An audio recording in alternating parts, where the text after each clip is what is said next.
देवी सर्वभूतेषु विष्णुमायेति शब्दिता नमस्तस्यै नमस्तस्यै नमस्तस्यै नमो नमः।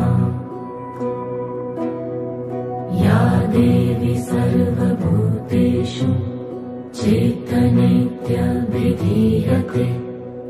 नमस्तस्यै नमस्तस्यै नमस्तस्यै नमो नमः।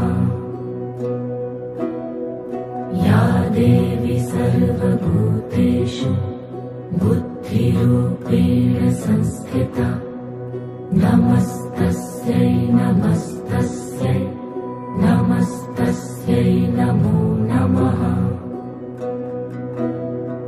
या देवी सर्वभूतेषु निद्रारूपेण संस्थिता नमस्तस्यै नमस्तस्यै नमस्तस्यै नमो नमः।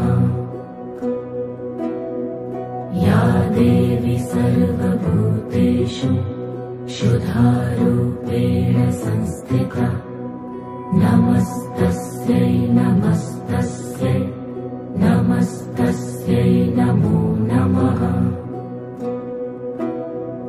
या देवी सर्वभूतेषु छायारूपेण संस्थिता नमस्तस्यै नमस्तस्यै